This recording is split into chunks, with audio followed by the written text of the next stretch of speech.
Good morning. Welcome to Brandenburg News Network. I am Donna Brandenburg, and it is the 23rd day of December, 2024. Welcome to our show. And I'm going to bring Vicky on right away. We're going to start out with Vicky Davis with the Technocratic Tyranny and Technocratic Communism. And then we go into our citizen journalist who knows which way it's going to go. This day is already off the rails for me, so here we go. Morning, Vicky. How you doing? Good morning. Fine, thank you. Good. Bad hair day. I can tell you that right now. So already started out with a bang. So what are we going to talk about today? Well, I've continued to work on trying to organize all the information that I have on the global health system because that's going to become an issue in Trump's administration. Early on, they've already, not in these terms, but he's mentioned that health is going to be an issue. Okay, now global health is a real thing. It was a decision made by the G7 countries in 1994. And the idea of global health and all of the other 10 systems, global systems, was of course based on the idea of the internet and ubiquitous computing. And so I was looking at that. I'm trying to figure out how to organize all of the materials that I have on that, because I first picked up that there was something wrong with our healthcare system in about 2006. But it became really apparent in 2007, I believe it was, when the Bush administration, I should have my notes handy, but they picked up on the idea of a nationalized database of medical records, okay, which is an incredible invasion of privacy. Well, isn't it Palantir? Didn't Palantir have a part of that? Well, no, the idea was originally explored by George Herbert Walker Bush in 1990. And so, yeah, they could never do that without government facilitating, because it requires doctors to violate their Hippocratic oath. And that's why I'm appalled by the medical industrial complex, because every tenet of doctor-patient relationship has been violated. Yeah, it's really too bad. There is no privacy. When I listen to people talk about, privacy on the internet, I'm like, come on, be serious. Anything that goes over the internet or goes through any electronic means can be compromised. Exactly. Yes. You can't. You can kind of keep things safe. You can do your best to keep low-level operatives out of things. But if somebody really wants to get in, they're going to get in. It's like their election systems. We've already proven that they can get in, and they're hacking it at the programming level. They can get in, they can get into any device you have, they can change things, and they can get out, and you won't even see how they came in or when they left. Yeah, well, who do they think runs the telecommunications systems? They have access to every goddamn thing. Yeah. So the idea that you can, hide yourself away in one of these little chat rooms or Telegram or, forget about it. It's just, understand how the system works. Those systems run on computers. And who runs the big computers? Well, there's your answer is the government. That's a quick answer. So, I don't know. It's worse than that. It's there's 4 consortiums of big computer companies. The government just acts as a facilitator. It's just a front, to really. give a shame legitimacy to all of these systems that have been developed by these 4 consortiums of tech companies. It's like a storefront, isn't it? The government is like a storefront. Like, I don't believe in any physical boundaries anymore because of how I would like to believe that. I would like to think that that's how it works. But the reality is that China is not a geographic location anymore. It's more like a global layer. Does that make sense? Sure. And so, yes, like, because we our are being country, run by a virtual organization. Right. And that's how I see it too. So, like, you've got the CIA, you've got Mossad, you've got GCHQ, you've got all the intelligence organizations. Then get into the absolute hellish complexity of the military-industrial complex. The only way, honestly, to bring this down is for people to say, well, there's a couple ways, but really for people to say, the only way to win the game is not to play. People are going to have to walk away from these systems in mass, realizing that if they're taking part in these systems, they're part of the problem. They probably are the problem. Yes. Yeah. So it's really unfortunate, but that's the reality. But I don't think you can even walk away, because we have a technocratic police state in place. Okay. So everywhere you go, there's a camera on you, watching you. There are license plate readers that can track your movement, or, I suspect that there are electronics built into cars that they track. So it's a universal problem, and it started, I believe, in the United States. Well, between the G7 countries and their cooperative effort to build these global systems. And I was just listening to an interview. It's probably about for the 3rd time that I've heard it, of a guy who was there from the beginning. He didn't know what he was looking at, obviously, but the whole DEI and all of that. His name is, it was an interview that's posted on Blaze News tonight. And I would recommend that everybody listen to it, because what he's talking about is J6 and why the military didn't respond, and why they held back the National Guard from responding on J6. Oh, really? Yeah. Well, in the discussion, he mentioned Nunn-Lugar. Now, probably most people are not familiar with the legislation from Nunn-Lugar. It was Sam Nunn and Richard Lugar. And what that was about was when the Soviet Union collapsed, allegedly collapsed, Sam Nunn just happened to be over at a conference in Budapest. And so he called his friend in Moscow and his friend said, you got to come here.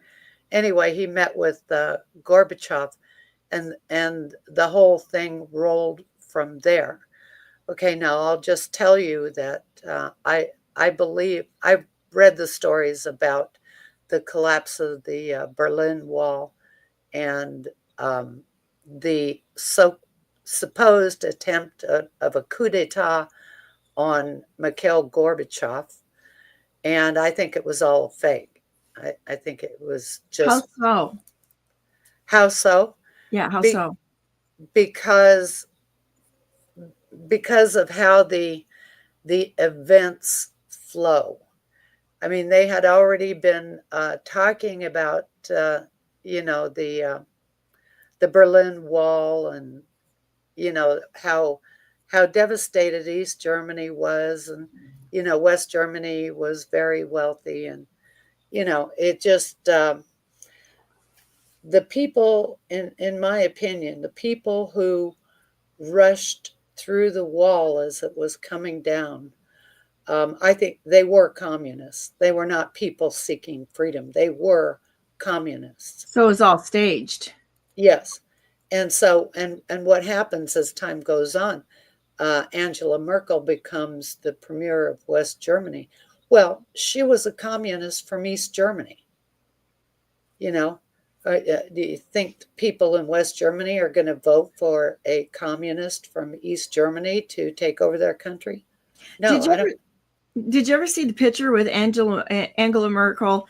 And I got to think who it was. There's like 3 world leaders that were friends when they were little girls, and the I think the Queen of Estonia and another. So there's like this whole system behind the scenes that's been running that we don't even know is happening because they were friends as children.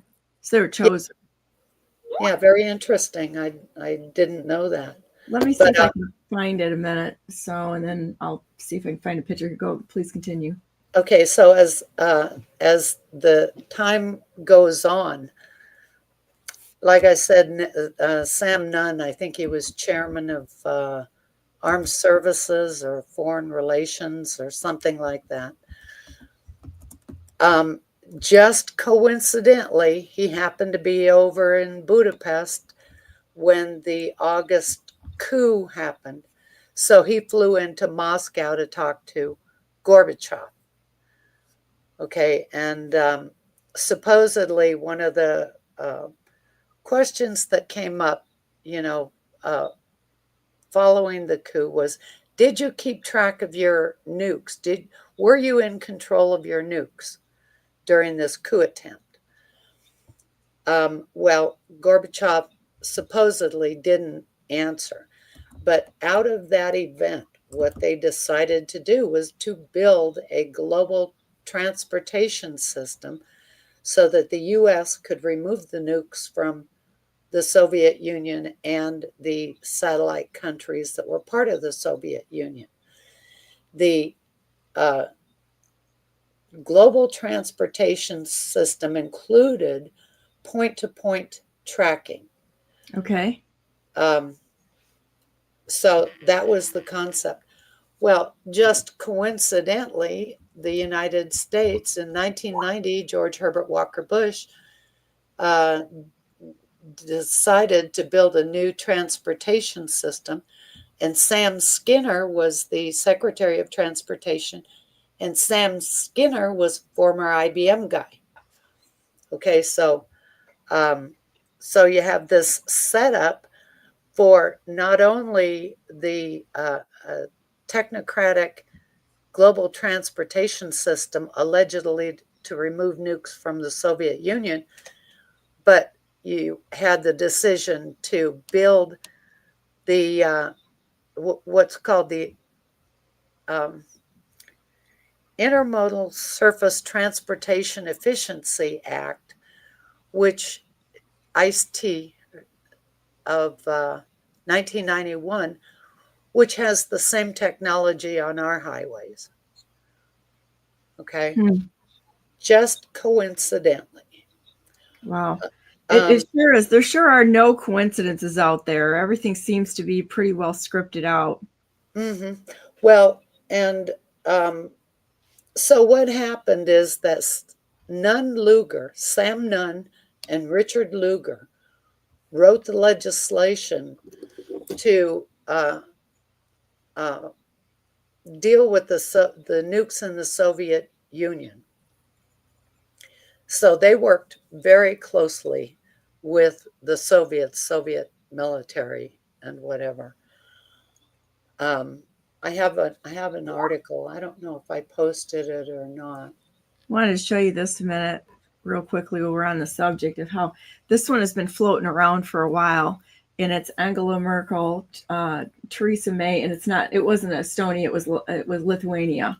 Oh, what's the name of as friends in say like their high school years or their preteen years, their friends' children. This has been floating around for a while.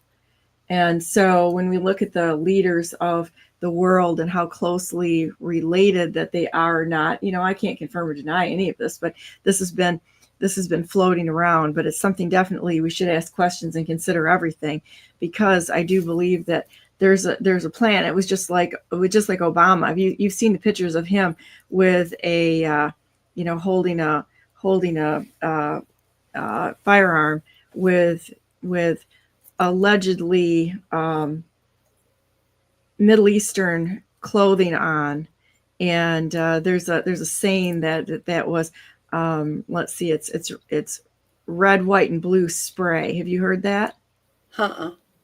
Allegedly that he paid the price to be the president of the United States by blowing the brains of one of our pilots that were captured across an American flag. Oh, jeez.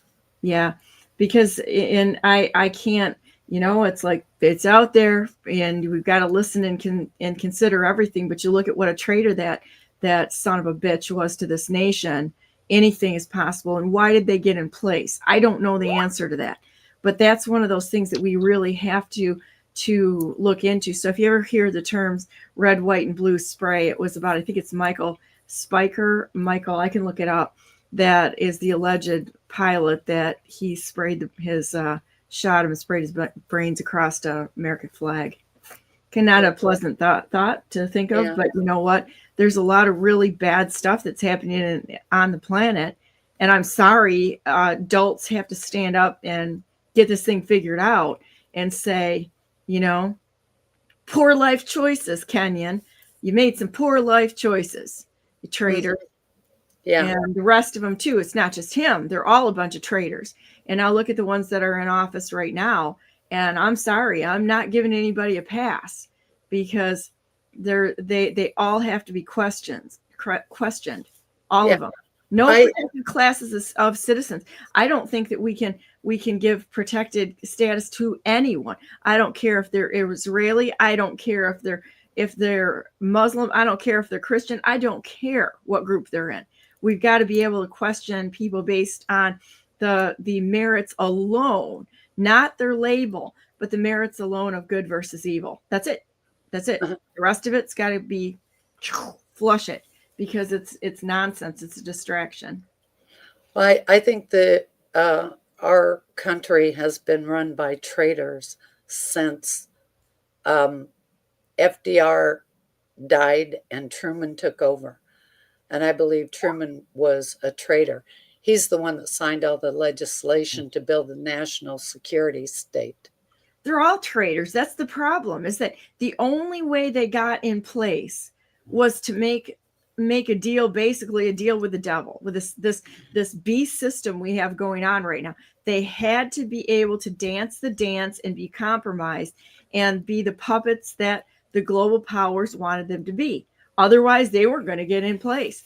I mean, I don't know if you've been watching what's going on in Michigan, but we found where Dana Nessel had paid off the signature gatherers through an NGO she worked for over $1 million, which tanked my campaign under the Republican Party and 4 other people. And that's pretty well. There's people out there talking about it for sure. And apparently one of the lawyers for one of the other candidates basically has stated out exactly what happened. So she knew exactly who to go after because they were funding them. Yeah, this whole system that has been set up with all of these groups, NGOs, they are operatives, You bet they are. and they're the ones that they keep track of what's going on in our communities and who the community leaders are, people to target if it looks like they're going to get in the way, or to use if it looks like they'll cooperate with Yeah. the whole agenda. Yeah. It's Um, it's a vetting process, and not only is it a vetting process, it's a vetting process with teeth that they can use to get information. It's just like the third party spying that's happening through the cameras on our highways. Of yeah. course, it's illegal for the government to spy on us, but they just buy the data from these companies. Oh, yeah. That's Well, how they get around with they get around everything. So the right. original intent is completely lost. Yeah. Yeah. We don't have the country that we think we do. It's a Um, lie. the government became a facilitator for corporations. Yes. Um, the corporations do whatever it is that the government can't do, which is most things, because we're supposed to have a limited government. But what they did is they empowered corporate fascism. The corporations are running the entire thing right now, and those are kind of like unseen faces, because Yes. when you have most of the shareholders, there's no accountability to corporations, to shareholders. They do whatever they want, and Citizens United helped facilitate that nonsense even more. Yeah. So as an individual, so they could skirt around any and all accountability as they literally steal the national the natural resources, as well as the business climate of the United States of America. That's who they had to take down. Mm-hmm. Yeah. Um, the partnership between government and corporations, it started in seriousness because of the telecommunications system. Government didn't have the authority to build out these systems that they established. They did have some authority in terms of the highway system, but it was really the highway system that brought about the idea of the ubiquitous surveillance. And one part of what they did was to flip the paradigm of defense to preventative defense. Well, how do you have preventative defense? It's surveillance, right? Catch them Mm-hmm. before they do anything, monitor their every action. And so, but anyway, how this ties in with Nunn-Lugar is that it wasn't just that one piece of legislation, the the Nunn-Lugar bill. They kept updating it, adding to it. And so I posted in your chat room there. I've got one of them up here. Let me. The Is this Joker and one? the Fool. Yeah, I've got the Joker one up too. I don't know if you can see it, but let me throw that up here a minute.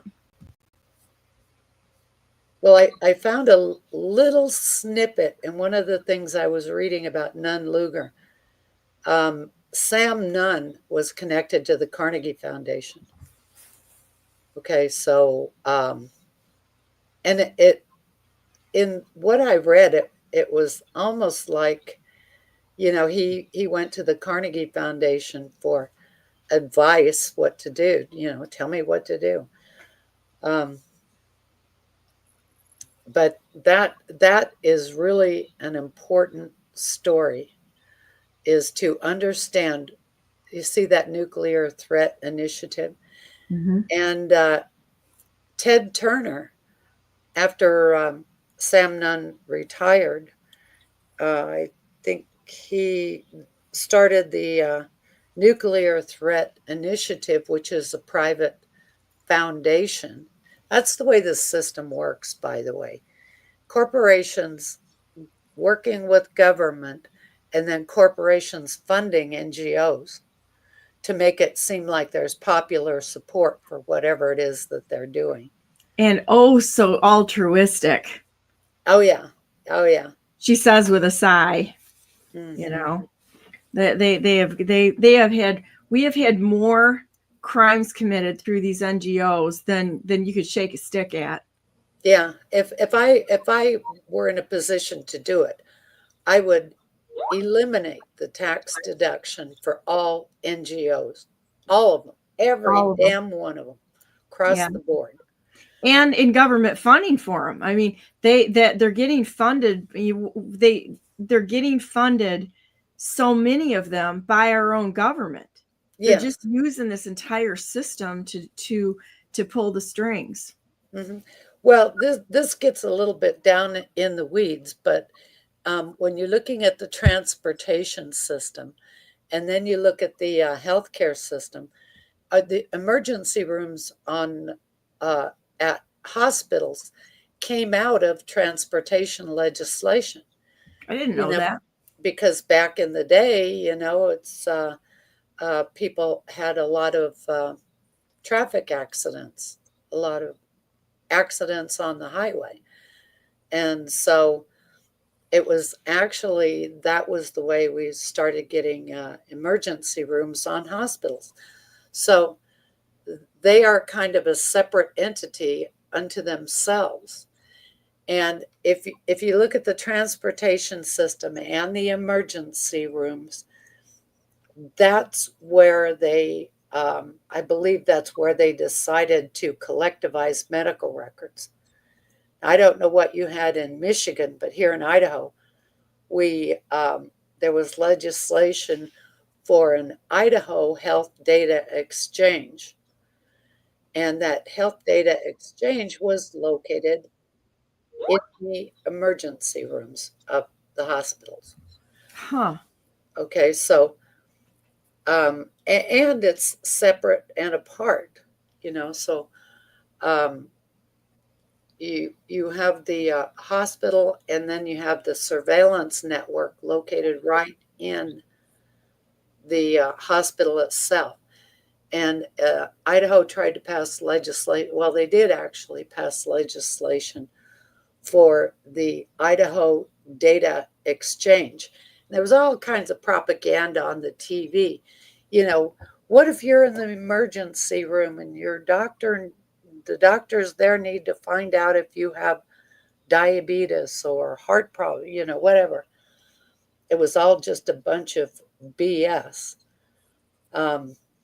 Those health data exchanges, and they're all across the country. They're what link up all of the medical records, ultimately for global health.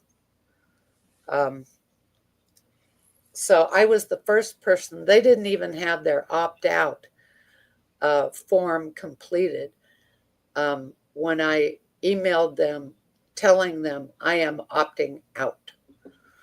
Wow. They had to come up with a form, and I signed it.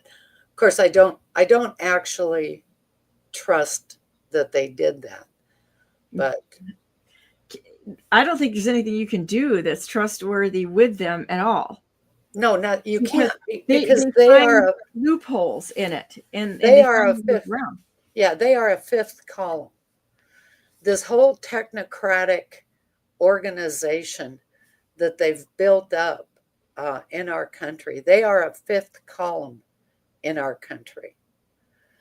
And well, you can see how it works on the national level, but it works on the same way on with our state legislators. They get compromised as well. And so it's a dirty system. The deeper you dive into it, it is a dirty system. And it's all connected. It's all connected because that's the way they corporatized our government. And they took control of all the data in our country. And So that's who controls our country. And that's what worries me about Elon Musk. Everybody thinks he's such a great hero. Well, he's the one that built Starlink, which is the global health satellite network, so that people all around the world can get global health. Well, it originally started out that with the Declaration of Alma Ata in 1978, where they decided, these UN people and our government decided to have a global system that consisted of community health care. Okay, so they basically unraveled, disassembled our healthcare system, which I can tell you, when I was a kid growing up and when I was working for Blue Shield in Washington State, we had a really good healthcare system. But they started disassembling it. One of the first things they did was to allow the big corporations to be self-insured. Well, what that did was pull the biggest population of healthy people out of the insurance pools. You can't have an insurance system that works if you only have a small population of people. Because insurance, what the actuaries do is they figure out what the likelihood of occurrence of a particular disease would be in a coming year. And, so they know how many people are going to get diabetes, how many people are going to have a heart problem, so forth. Well, when they allowed the corporations to be self-insured, they took the biggest percentage of healthy population out of the insurance pools. So what did that do? It just made the cost of health insurance skyrocket for small business and individuals. And so that really was what destroyed our system of health insurance and health care. Well, and all of the crazy lawsuits that are out there. Right. Oh, yeah. People don't want to assume the risk of being alive. Being alive, there's risk in everything you do, just being alive. Mm-hmm. And it doesn't mean it's somebody else's fault. It just may be that, well, we're in a fallen world. And that's just the way it is. Yeah. Well, they actually, lawyers like that do these class action lawsuits, they are part of the agenda, the disassembly of our system. I remember, when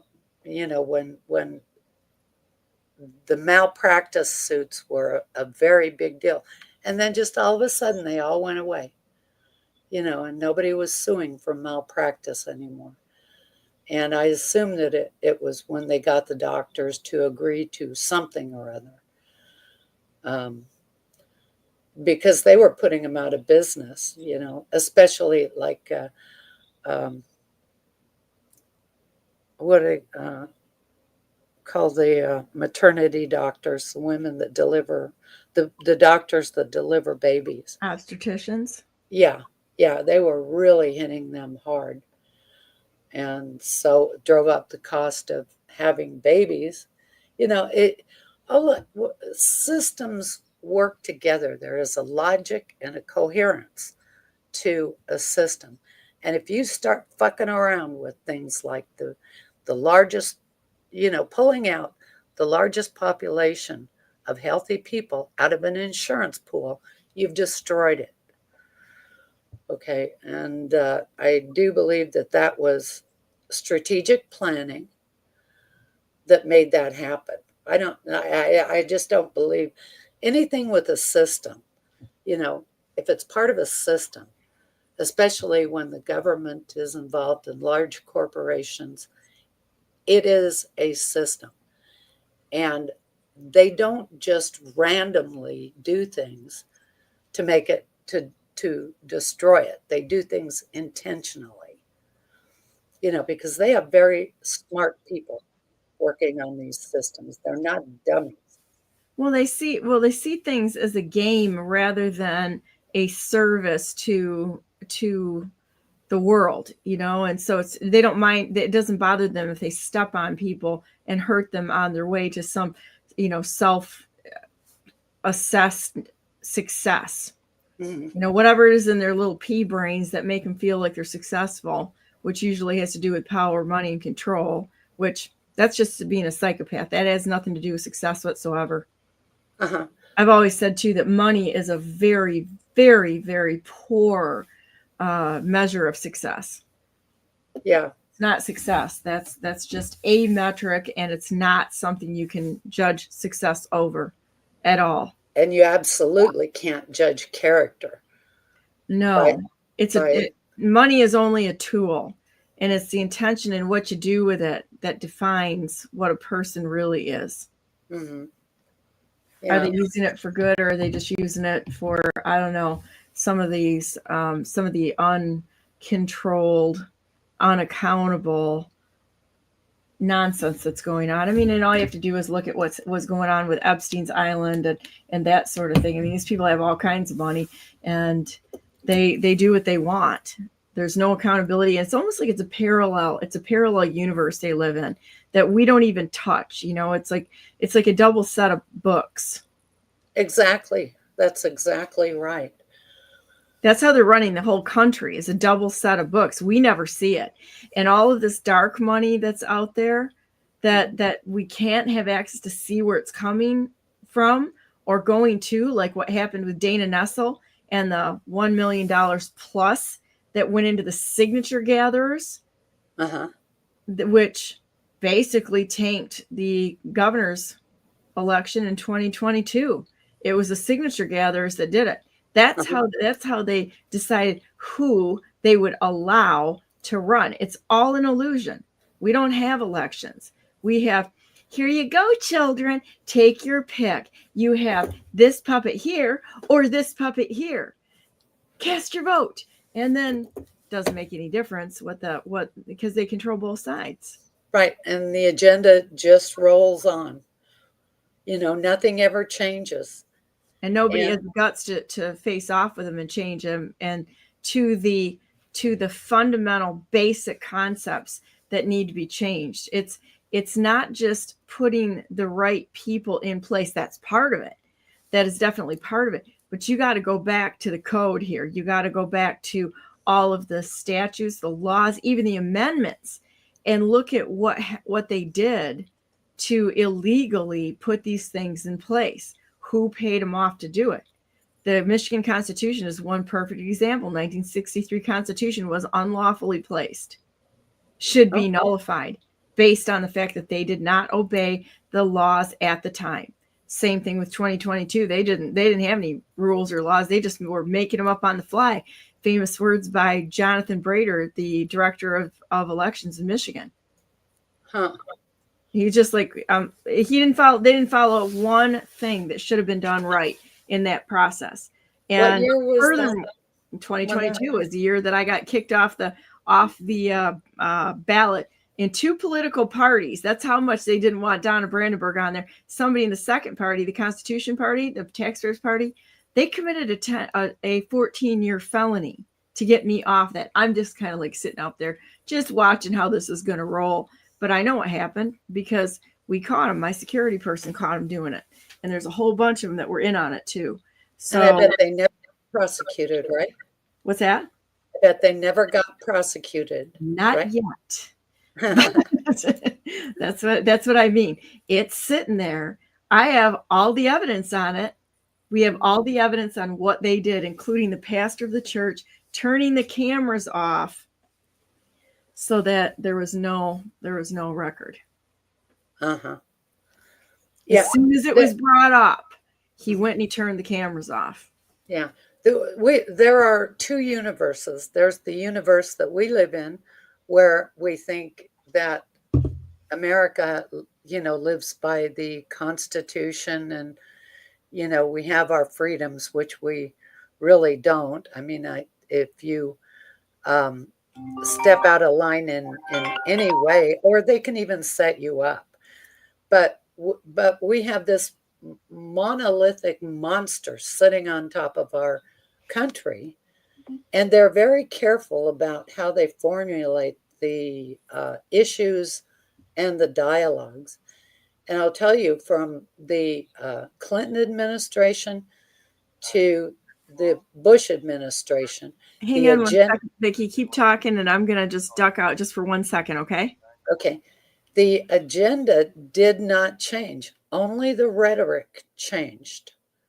And during the Bush administration, one of the things that he did was to initiate the health system changes that ultimately are part of the global health system.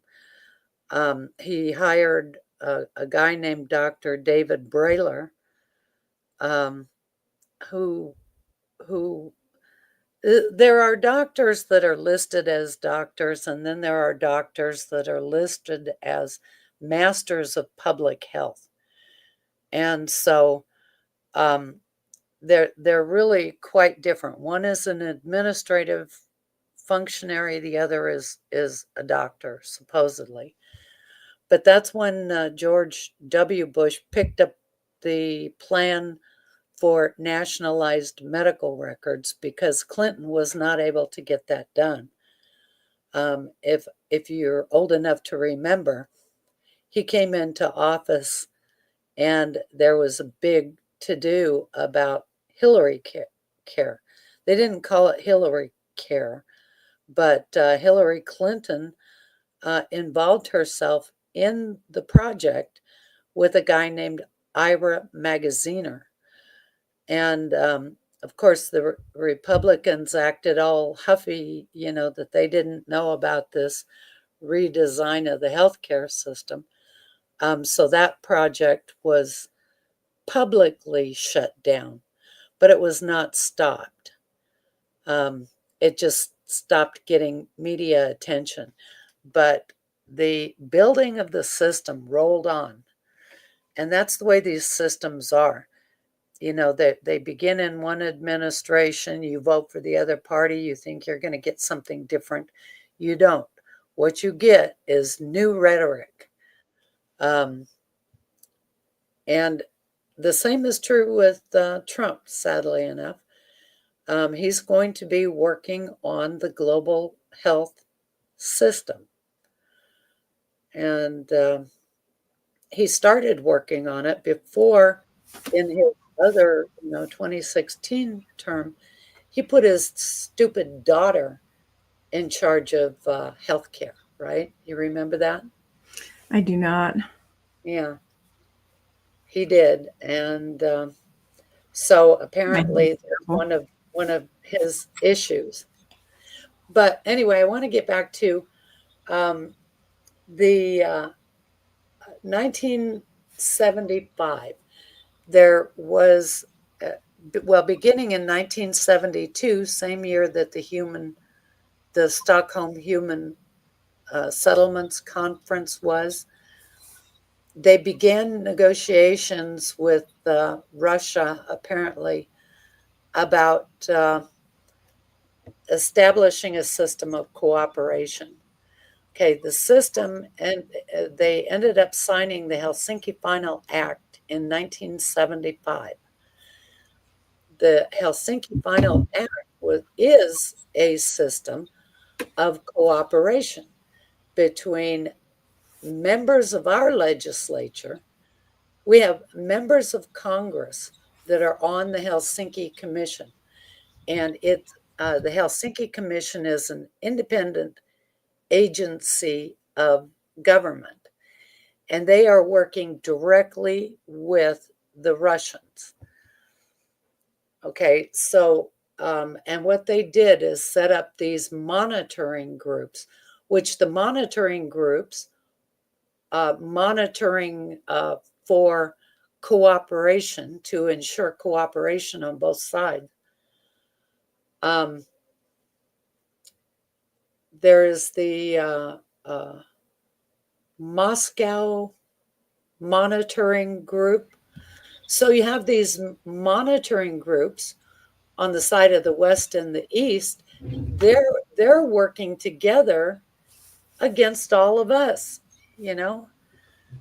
And you can go to I think it's the OSCE, where you can go read about the Helsinki Final Act and look at the system that they set up for what is basically an off books, hidden.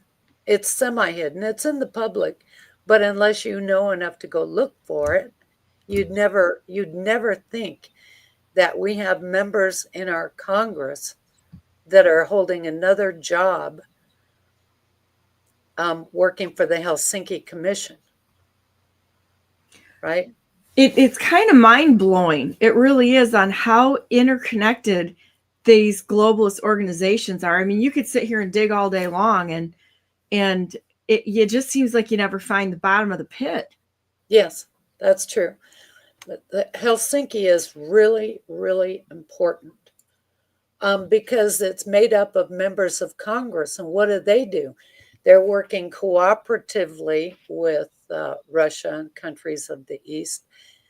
They bring legislation directly into our Congress through the State Department Office of Legislative Affairs.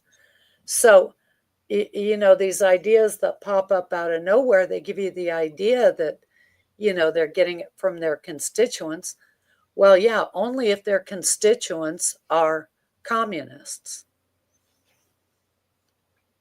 So, this is really, really important to understand this Helsinki system. Oh, I'll make sure that I put this in my Telegram channel at Brandenburg #4MI, and so that you can read these too. I try to always post the links as we're on screen here, so that people can go back and review them after the fact, because honestly, there's so much information you bring forward that it's new to me, and there's so much that's just new, but you've studied in a different direction that I've gone in, and I'm really thankful that you're willing to share this. Well, and that's why I did it, because all systems that are built, especially, you know, with cross state lines or federally funded, they have to be authorized in law. So the authorizations for the systems are in law. And then the big tech corporations take it over and do the build out. So that's how government works in conjunction with facilitating the technocratic agenda of the big tech firms.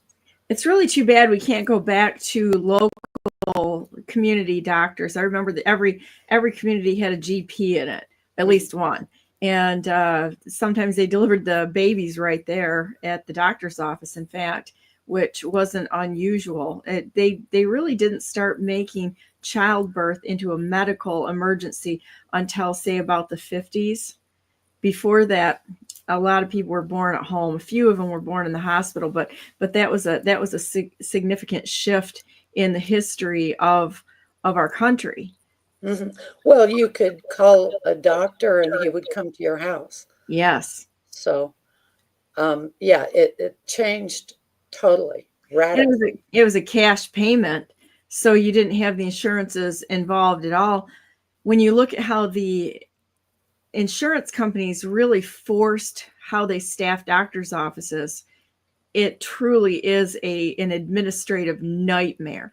When you have to have 3 insurance people, 1 receptionist, 1 nurse, and 1 doctor just to try to process business, we've got something horribly wrong. Yeah. Oh, you need another person to code the medical claims. Right.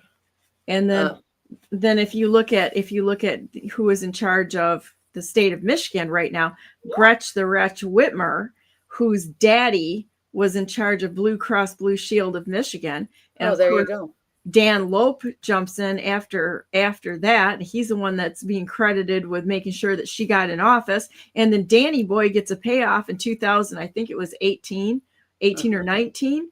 I believe it was $18 million to make sure that the wretch got in office, and then watch what happened. You know, when Snyder was there, they went ahead and they took the Blue Cross Blue Shield of Michigan and turned it into from a beneficial trust that the people of Michigan owned into a mutual. Stole it right away from the people of Michigan, but that's all these people know how to do. They don't build anything, they just steal. They're parasites. Well, they also deregulated insurance. It used to be that insurance was regulated at the state level, you know, by the state legislature.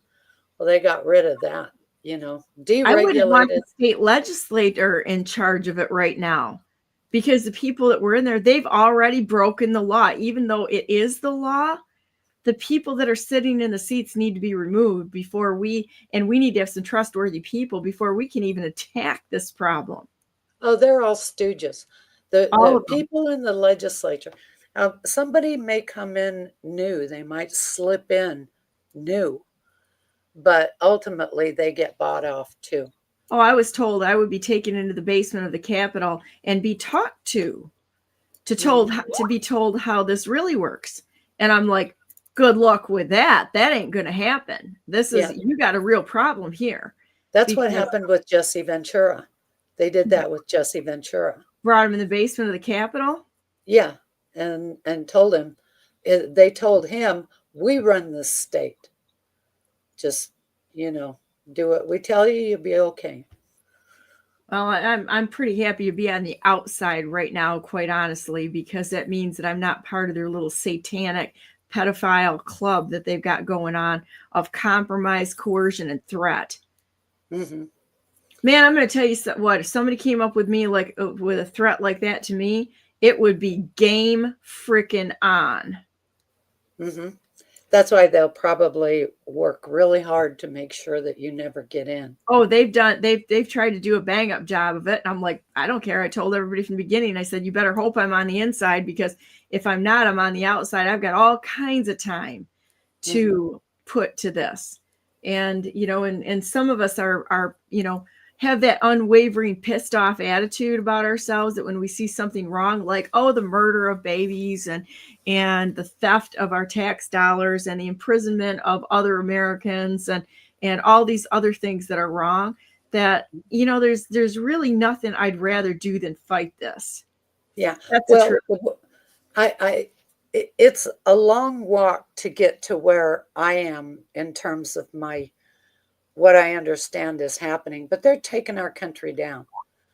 And they have been taking our country down piece at a time. Ever since Reagan signed the 1983 treaty with Mexico in La Paz, where they created an international zone on the border. And don't you love it how everybody loves these people? They're like, they're their heroes. We've got this hero or that hero or this, that, and the other thing. And they don't even realize they're being taken captive by a bunch of actors and, you know, actors and anchors and that sort of thing. They don't even realize it. I think that that's going to be one of the hardest things for people to come to terms with, is how much of a narrative has been spun around them that they're being used to divide and for division and distraction. So let's look, for example, at the narrative of the Muslim issue. Okay. Well, I know a lot of people who are Muslim. They're not like that at all. In fact, the ones that I know are probably some of the nicest, most generous, wonderful people I have ever met on the planet. There's a gentleman named Ali that's over in Dearborn who has a string of restaurants. And I'm going to tell you what, this guy's a young guy and he is one class act. I don't think I've ever felt more welcomed into, say, his restaurants and into the community that they have there than I was there. It was amazing. And so I have to believe that we have to go back to assessing people on a good versus evil, not who they align with, because every system we have is subject to infiltration by people with evil intentions. They don't build anything, so they just take over existing ones and then use that to divide us.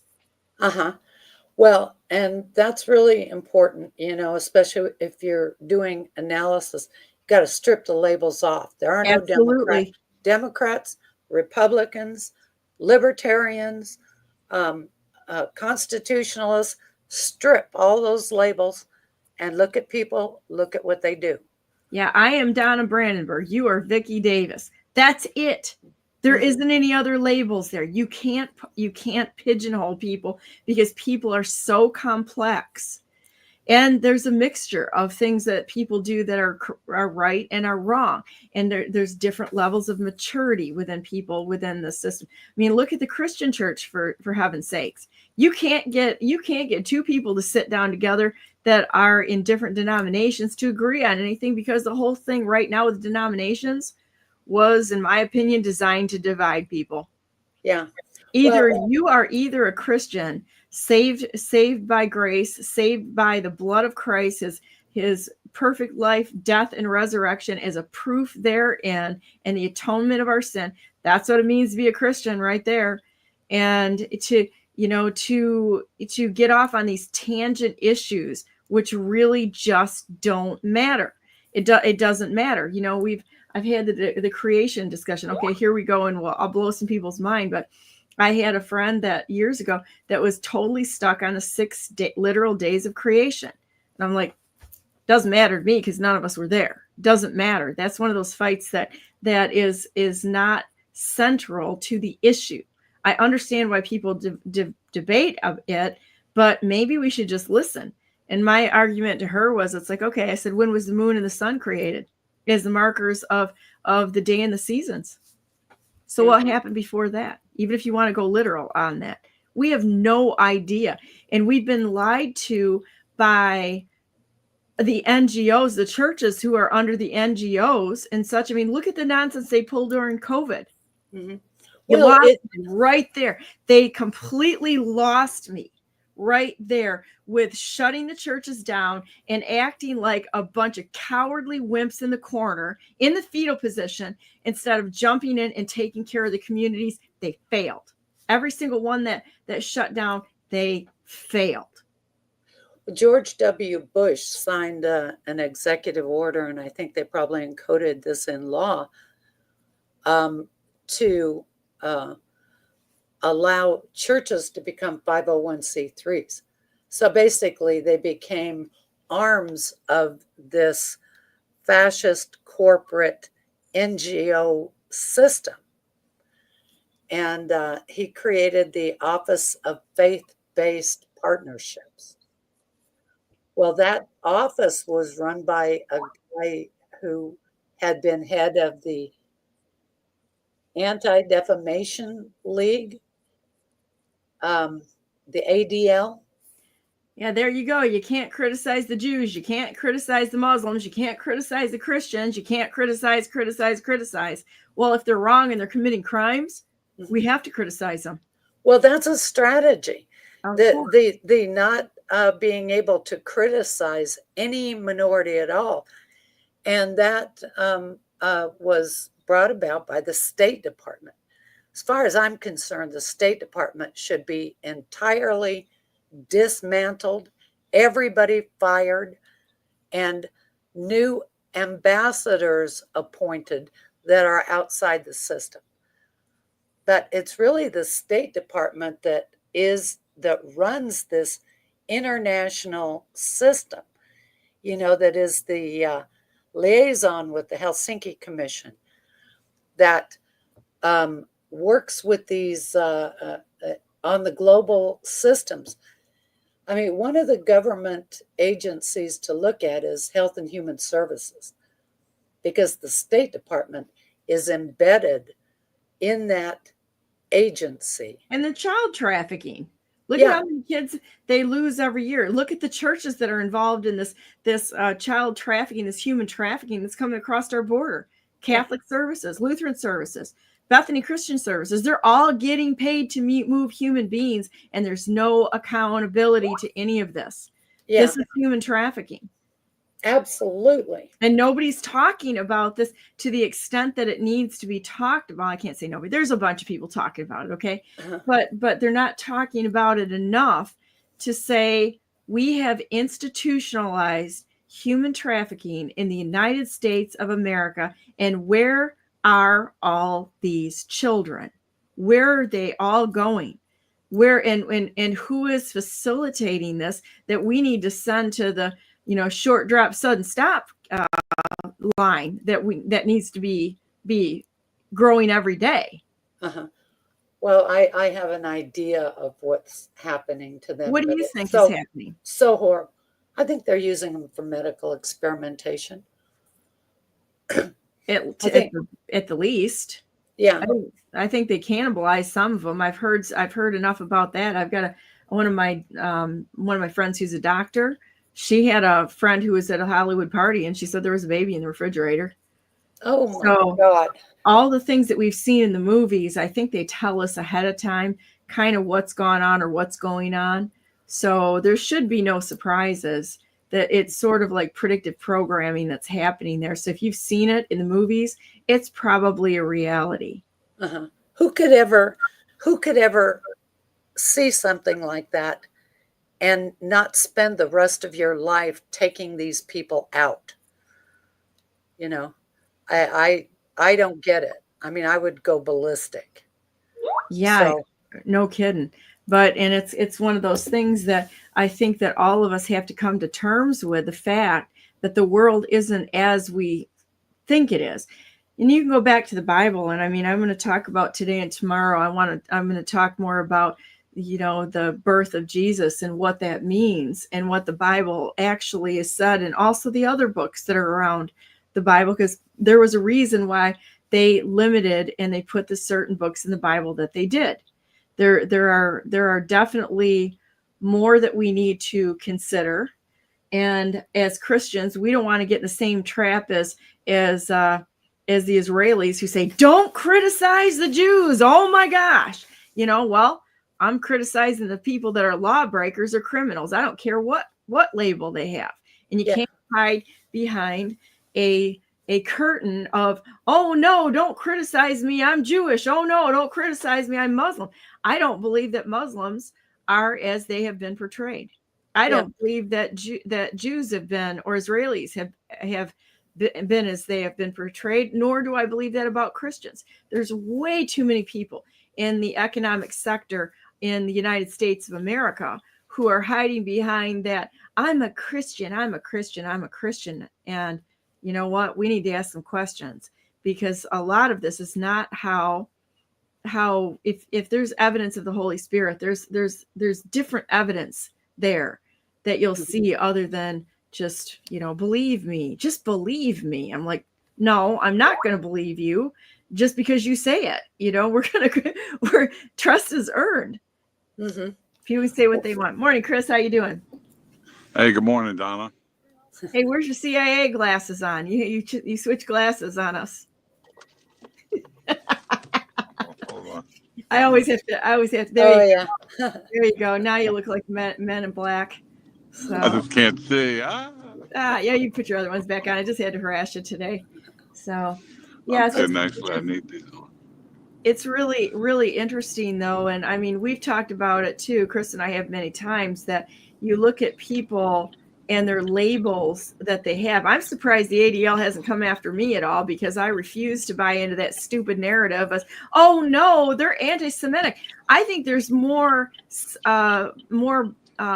Semite blood in the Muslims than there are in most of the Jews. Yeah, isn't that interesting? Yeah, no, I don't give a damn about anybody's religion. I don't care whether I don't either. Muslim you do what or you want. Jew God gave or you a choice. Christian. I don't care about any of them. I care about what you're doing. And Jews hide behind the label of Jew, and they are actually working against our country.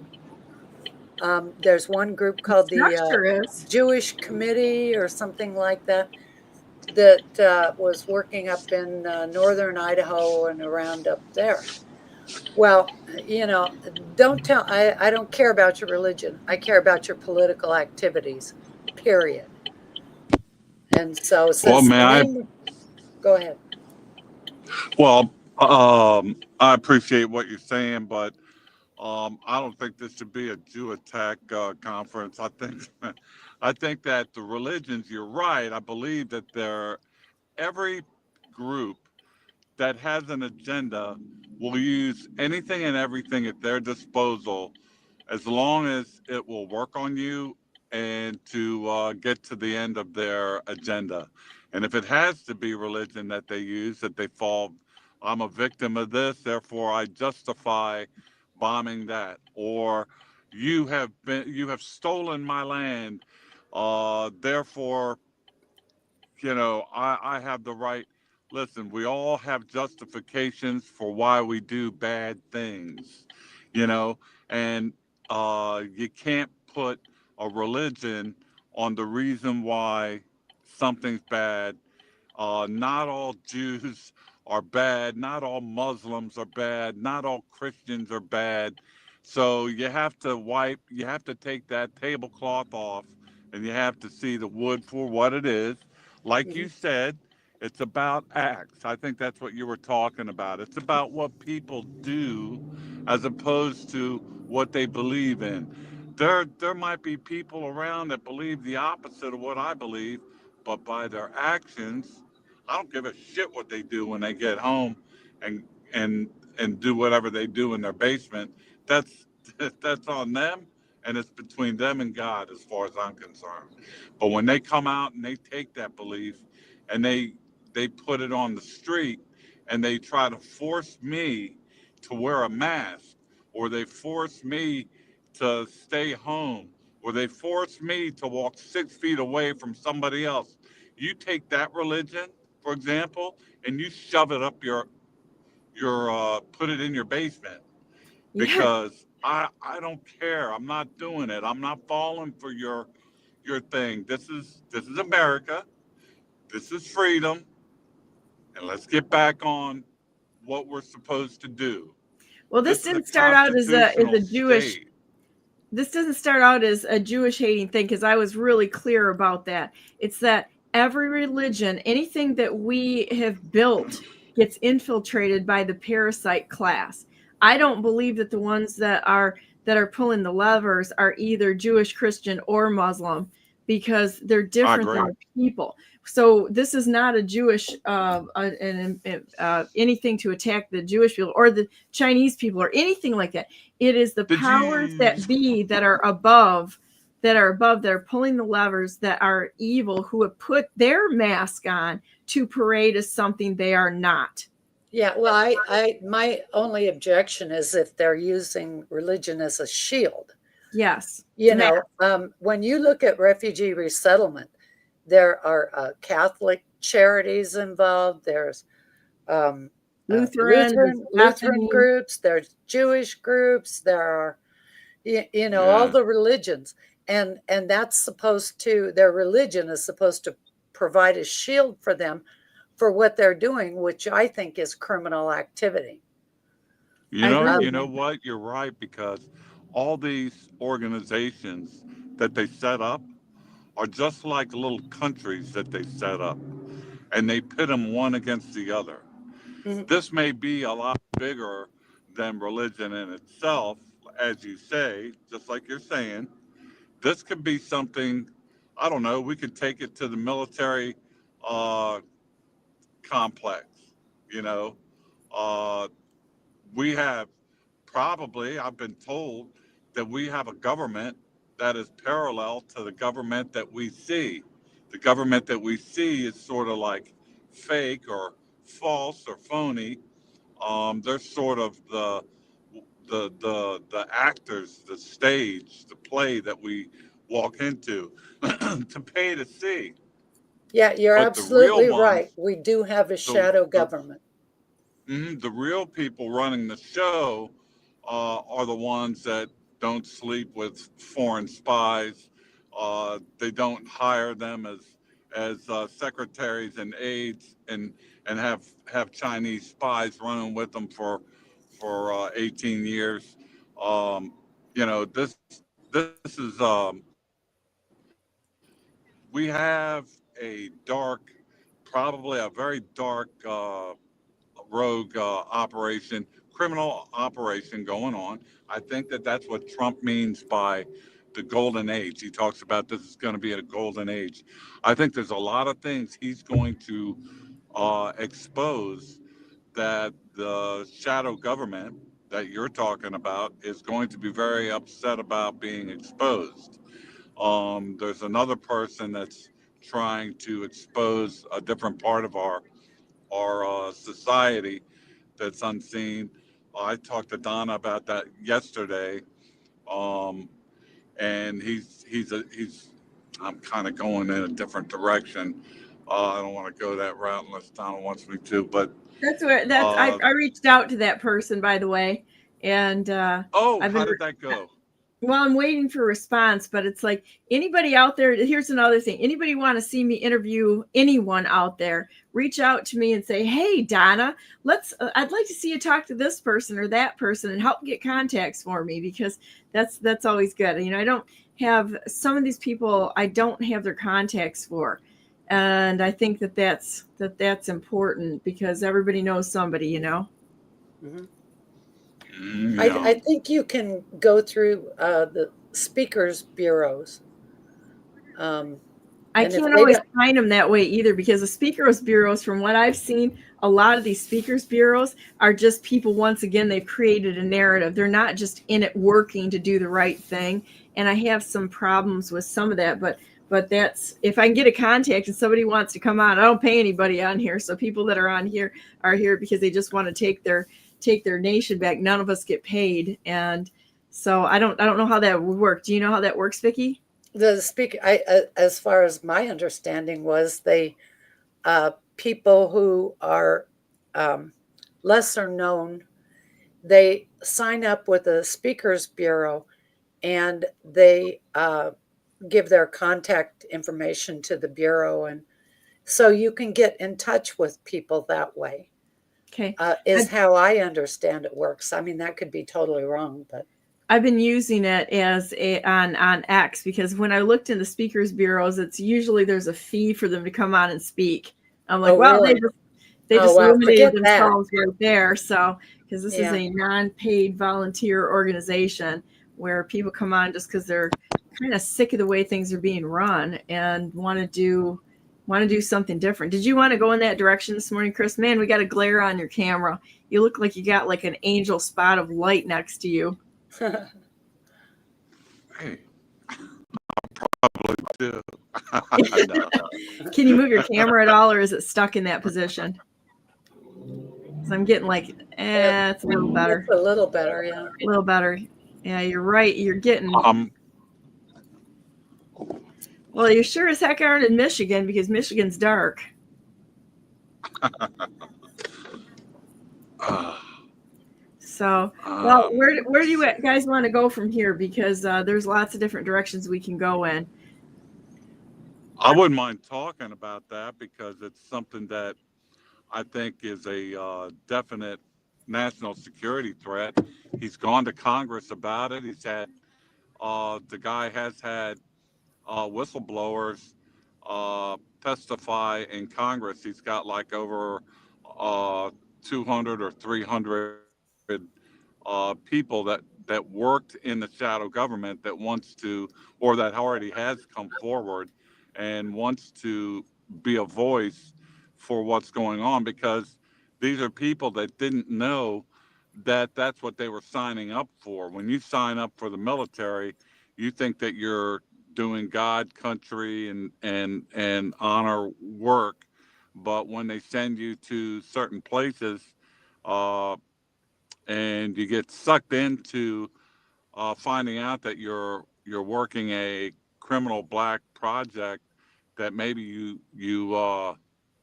shouldn't be doing, which is why they compartmentalize a lot of their work so that you don't find out the intelligence of what exactly is you are working on. It's just a way to uh, not have the issues that they're having right now. And right now they've got an issue of exposure from people that are doing the right thing. Um, and coming forward with reporting these black projects that are not that are dark, that they're using our taxpayer dollars. They're funneling them through agencies, and these agencies are misappropriating the funds um, into these black projects, and they're keeping the Congress people completely in the dark uh, because, you know, if they found out, that there would be oversight, there would be maybe a little accountability and for where the money's going. So he's working on that right now, trying to get that solved. There's been people killed as a result of the information that has been found out in the black projects that they've been working on. There's a lot of information that uh, would probably advance us like forward 300 or 400 years. We've been kept in the dark about a lot of things, um, and primarily because of money. Um, Money is the main reason why we still have an electric grid, which is kind of archaic, um, and it's getting overloaded. It's so old that and no advancements toward these things, you know, kind of makes you wonder why the only advancement we've really had, excuse me, since the '70s is we have a cell phone. You know, they gave us a pager there for a second. Boy, we all thought we were doctors, and then now they gave us cell phones and laptops. Well, hell, if you watched Star Trek back in the '70s, they Captain Kirk got beamed down on a planet, and the first thing he did was open up his Motorola flip phone and asked to speak to Scotty. Meanwhile, Spock was standing next to Scotty with a laptop open, and Dr. McCoy came running up with a uh, little Apple window Tricorder. screen, right? So all these things, the technology that they've suppressed, uh, we've had for probably, I don't know, going on 40, 50, maybe more than that years that they haven't told us about. Um, they've kept a lot of technology secret from us, and it's very important that we get this technology revealed and up and running because uh, we don't have to live on gas, electric, coal, uh, all of the energy that that we now know of would be obsolete um, with the technology that they have. Even as far as travel goes, the technology that they have is really mind blowing, and some of this stuff is unbelievable, and would probably immediately get a this is a conspiracy theory check on your you know if Are you anybody in? else heard you talking like this. Are you involved in the technology industry at all? No, I'm not. In Okay. fact, I'm illiterate, technically illiterate. I have Okay. absolutely uh, no smarts when it comes to that. I did work for the for a contracting company outside the government for the government, but that's the extent of my. I did boot work. I didn't do any brain work at all. But I will say that just following the guy that I'm talking about, he has a big fear that these technologies that have not been exposed to us are being kept secret for a reason. That one day they will be able to turn our or scare us to death, so much so that we will give up our freedoms in order to allow our quote unquote government fix our what we're afraid of. And a lot of that has to do with the UAPs and the UFOs and all that stuff that they're saying.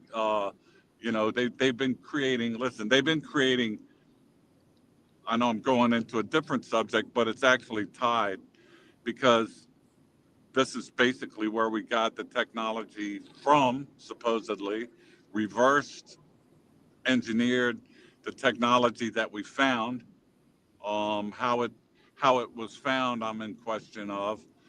But the fact that we do have it and that we're not using it is almost criminal because it's our criminal shadow military, industrial military complex that are the ones that are in charge of it right now because they have not released what they know.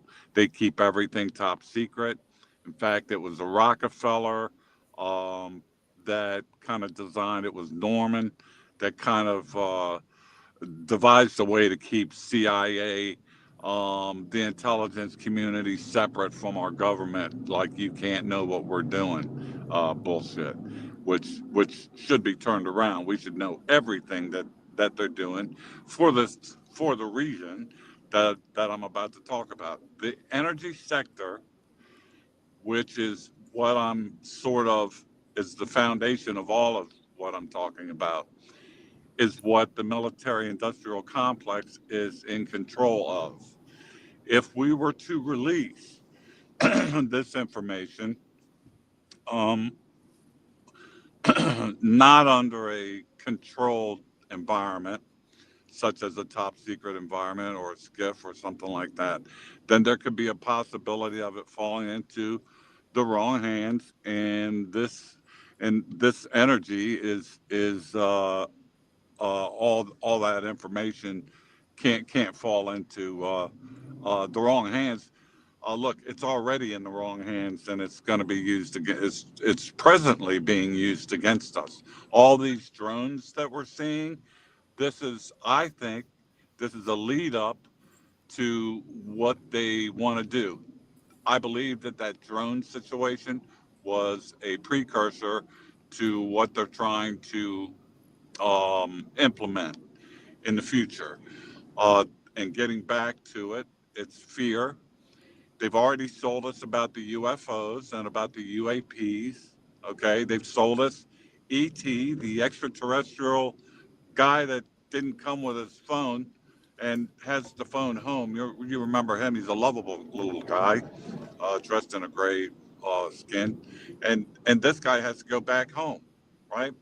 So we that was the sales pitch. We fell in love with that ET. So therefore, now now they keep on flooding. The CIA keeps flooding through the Hollywood venue to get society to uh, have a loving, nurturing value to this. Where it takes your they sell your emotions. They get you. They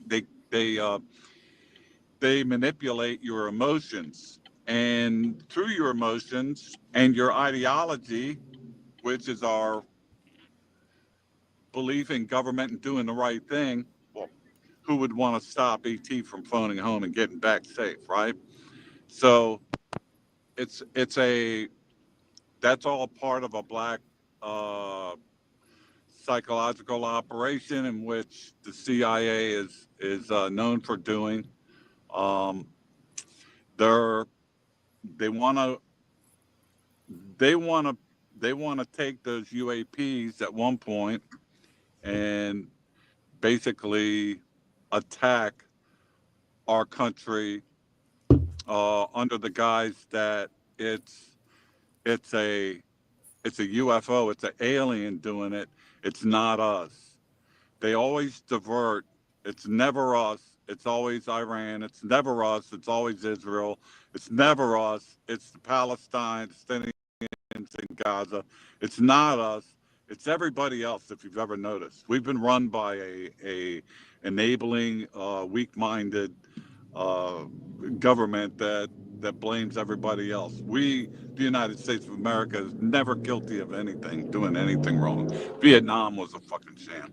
Pardon my expression, but it's this. You were there. I'm going. I don't want to talk about that, but I'm going off of the grid here for a second. Hold on. You guys talk for a second. I've got to make a phone call real quick. Something just came in. No worries. I'll mute you a minute, Chris. So I've always said that I'll believe in UFOs and aliens when one presents himself to me, face to face. Then I'll believe in him. I tell you what, there's so much going on right now that how you frame it, it depends on how people frame things depends on who they think is in control.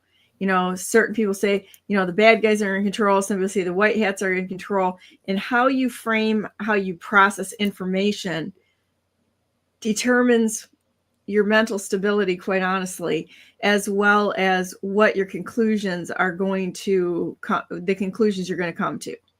So, like, for example, if you believe that the white hats are in control, you believe that the outcomes, though it may be bumpy, are going to be good.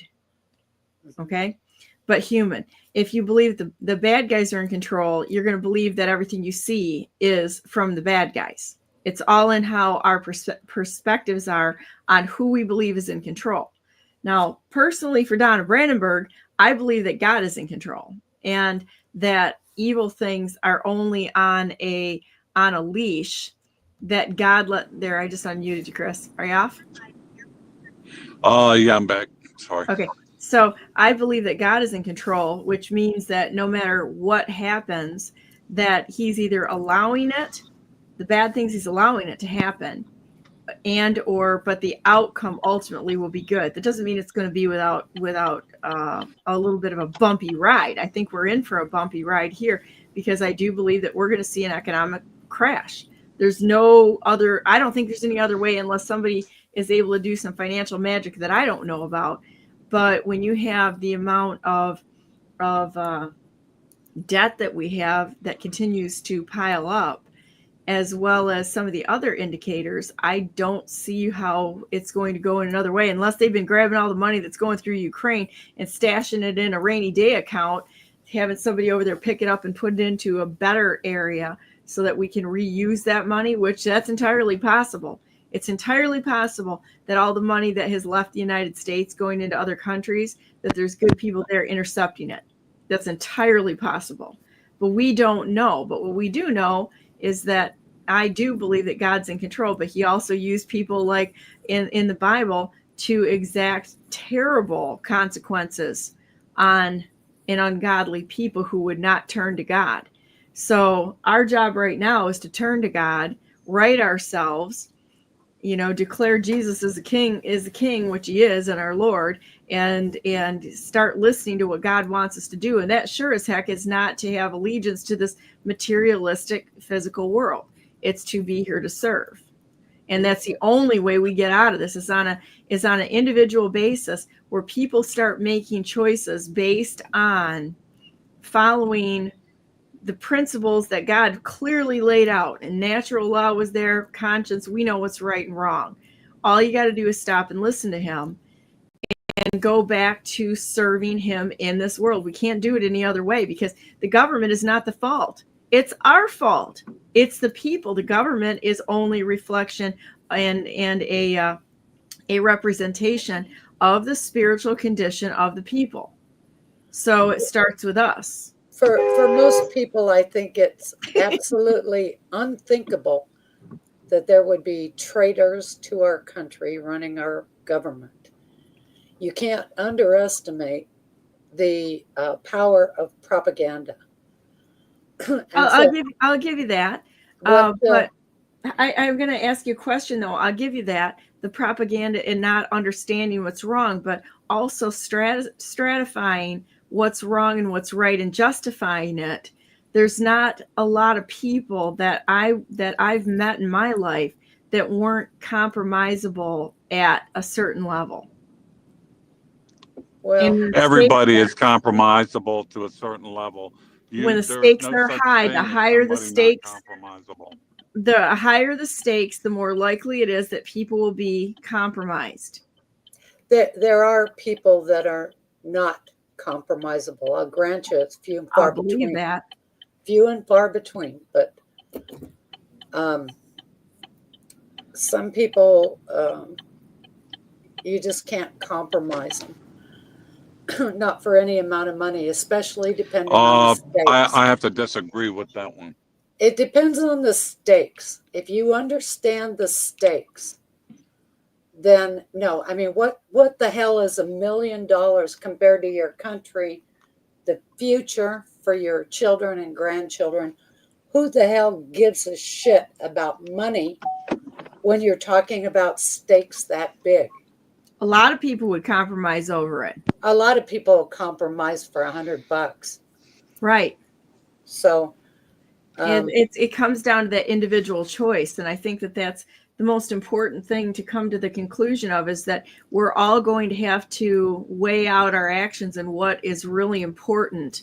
And the fact that this world is not, we're not here forever. This is a short work visa that we're on here, and make every minute of our day count and do it for the right reason and do the right thing, even if we're the only ones doing the right thing.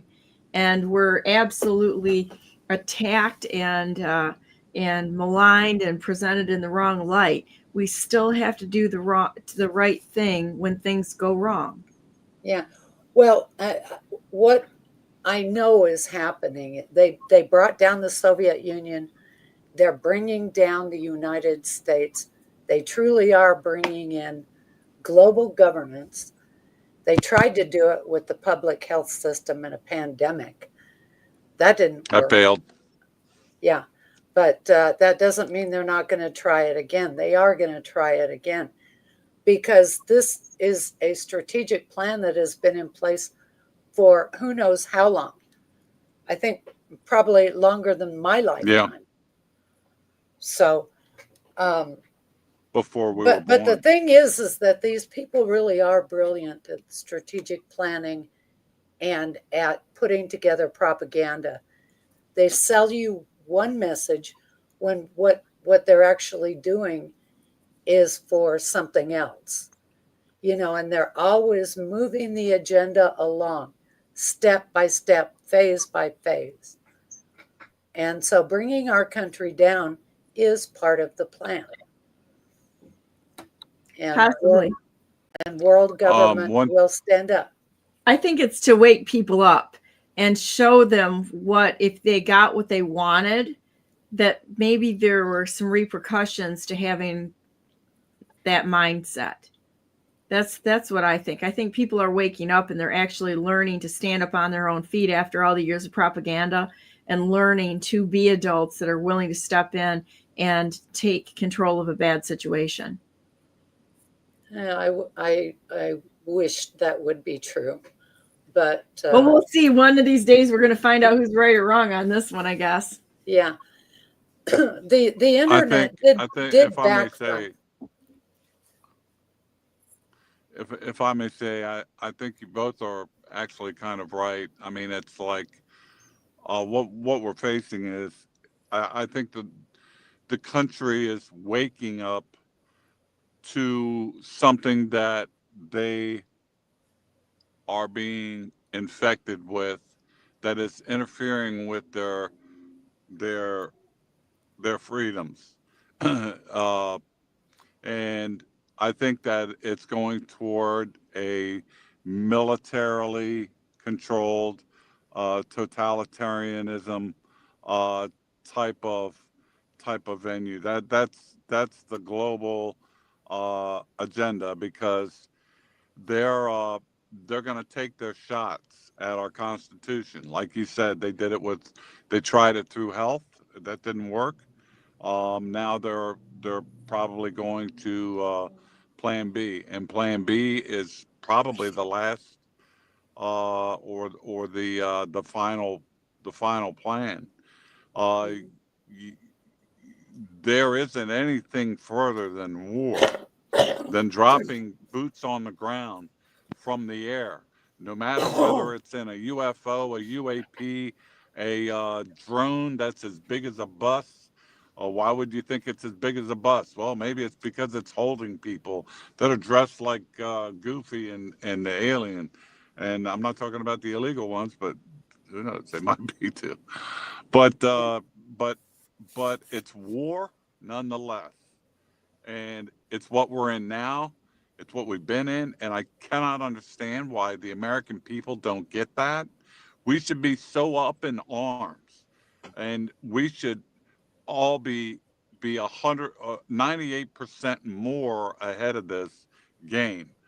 But we're so affixed on TV and personalities and what this one says and that one says, and played like cats. I mean, it's like, why do we not realize that we are an inch away from a kinetic experience that you really don't want? And when that happens, it's still not going to wake people up. Look what happened to North Carolina. What if that were a bomb? Okay, so people are going to get together and they're going to say, well, where's FEMA? Where's our government? Where's our agencies that are supposed to respond to that area?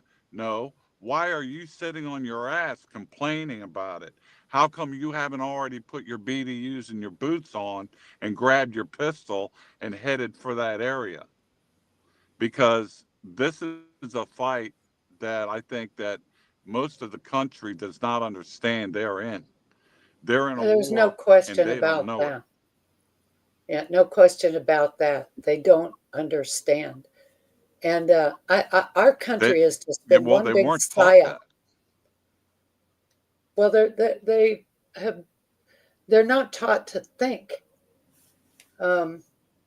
especially beginning in the 1970s. Let, They dumbed down our system of education so much. When I look at It's not education, it's indoctrination. Yes. Well, when I look at the books that my parents had when they went to school, those books were infinitely more sophisticated and intelligent than the books when I went to school. And then when my son went to school, tremendously dumbed down from there. And so they've been dumbing down education all along and using the media to propagandize people.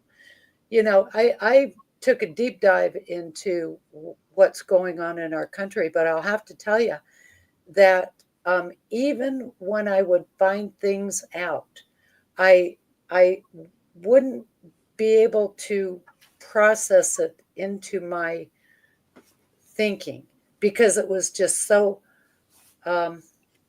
horrible to think about.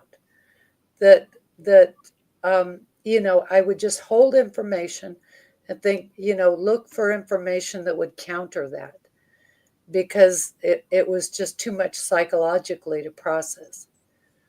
It's like going to sleep and waking up in a prison camp in a foreign country, You just can't process it all immediately.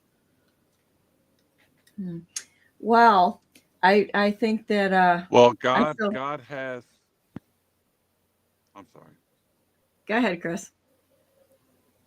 Go ahead. I'm sorry. No, I'm just listening. Go ahead. God, well, God, God. Also, we have to understand. Yeah, although this may be what it is, and we might be seeing a closer picture of what Hasatan looks like, Satan in English, and we're getting a doorstep view of what's really fighting us, and it's evil. It's definitely a spiritual attack.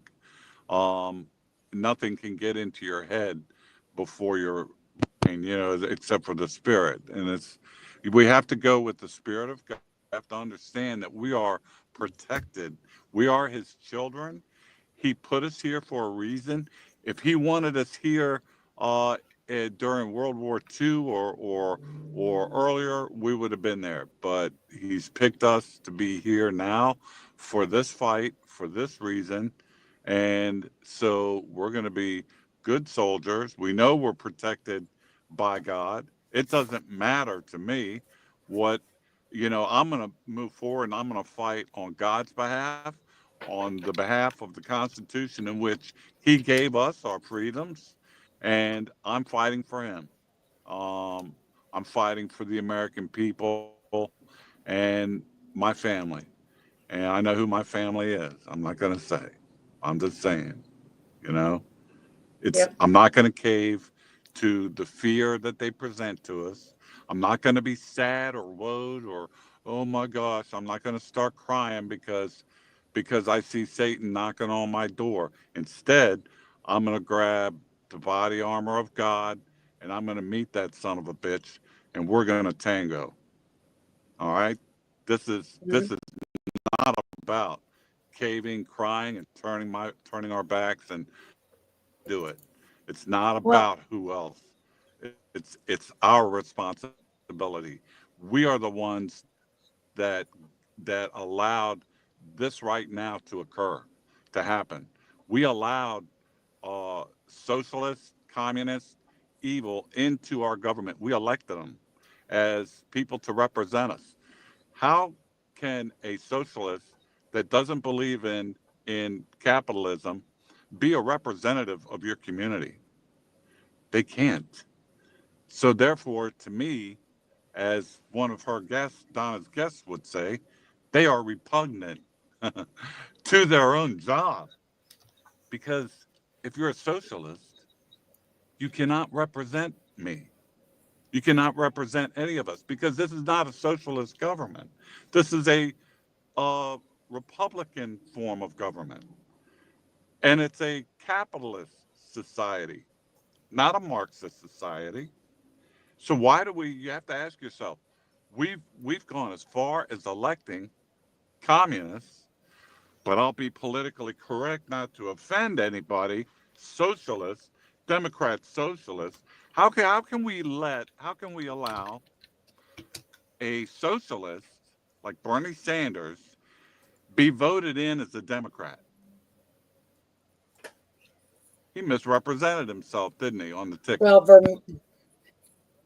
You Vermont has cannot. been a You can't. state. This is how.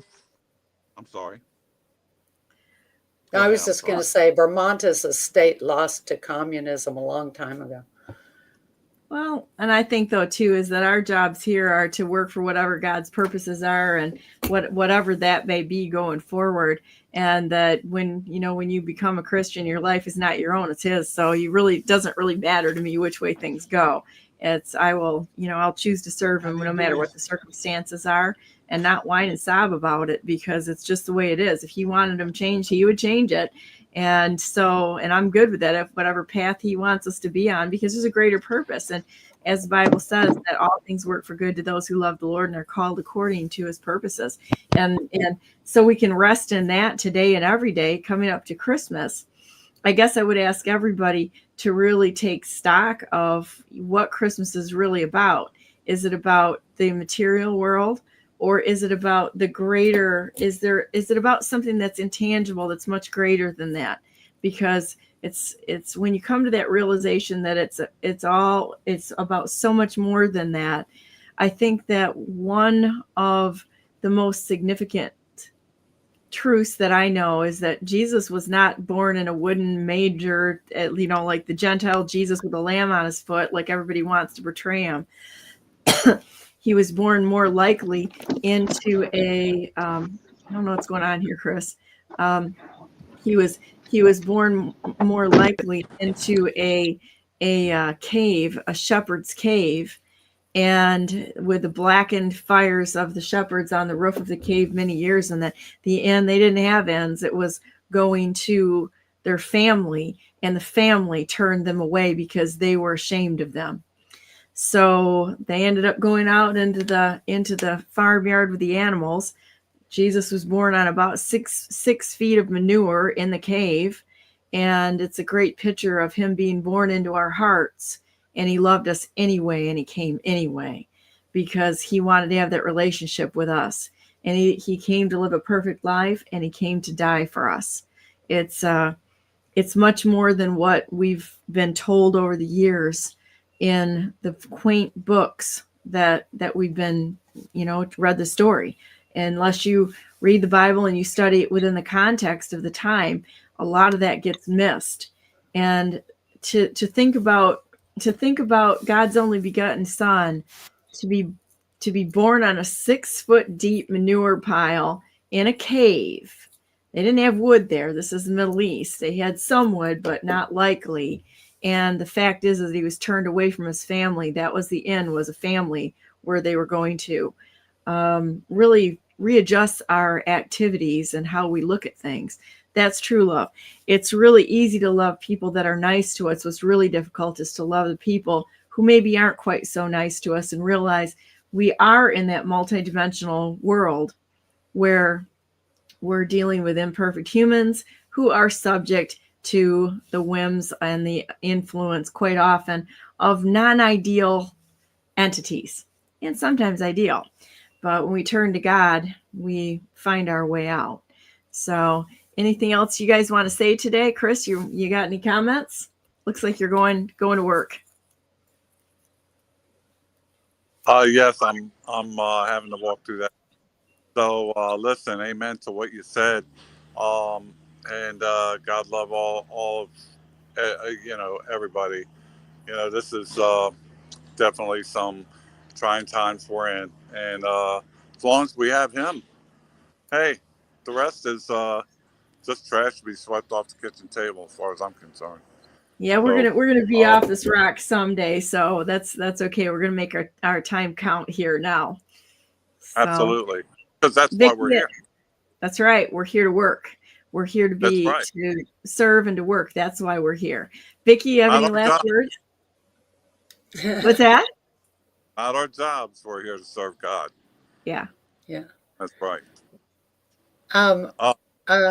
Well, all I can say is try to understand what is behind the images and the sound that they're presenting you. Look behind, it's like backstage at the theater. Don't look at the theater, look at the backstage and see who is moving what around, who is doing what and why. Sounds like we're watching a movie. Yeah. Well, we're in a movie. We are watching it and we're in it. That's right. Well, let's say prayers and go on to our day, guys. I've got a million things to do today. And but it's always good to talk to you guys. Dear Heavenly Father, thank you so much for Vicky and Chris and this wonderful day that we've had today to search down the facts, all the information that both Chris and Vicky have provided and the experiences and the leading that you've given them so that they are equipped for this day in order to help us understand exactly what's going on in the world around us. And we're not afraid. There's so many things going on, but at the end of the day, you're walking with us, leading us through these times and into better times ahead. And we believe you. We believe that you are always good all the time. And we believe that you're going to do something just absolutely amazing and can't wait to see the result of what you have planned. Thank you so much for this day and everything that it's going to contain, and help us to keep our eyes on you always, that we would walk, talk, and do the things that bring glory to you as we serve you here in this world. Just let us know what you want us to do. We'll do it. Doesn't make any difference one way or the other to me, and I know it doesn't to anyone else. You just tell us what you want done, and we are willing to do as the things that, bring glory and honor to you. In the name of Jesus Christ, we pray. Amen. Okay, boys and girls, that's where we go to ding, ding, ding, ding, BrandenburgForGovernor.com, because I'm the best non-conceder who's ever not conceded in the history of the United States of America. And I'm waiting to have a discussion with the rightful president of the United States, President Donald J. Trump, in cowboy boots about it. So have a great day, guys, and I'll be back on tomorrow just for a little while. I'm not going to be on much during the holidays because I want to spend time with my family too. So if we jump on, it's going to be like in and out. This is what we're going to do. It's like going and grabbing one of those get and go burgers. It's going to be wham, and we're on our way. So have a great day today. And remember, it's a choice. Everything that we do in life, it's a choice to keep our mental toughness and our hearts healthy. So, and I don't mean that just by like health wise. I mean that by attitude wise. So have a great day, and I'll be back on tomorrow. God bless you all. God bless all those whom you love, and God bless America. Have a great day. Make it so. And we'll see you tomorrow with, I think John Tater's going to be on tomorrow, but we'll see. I'll let you know. It's going to be up and down until after the 1st. So, but I'll let you know. Follow on my Telegram channel at Brandenburg #4MI, and we'll see you tomorrow.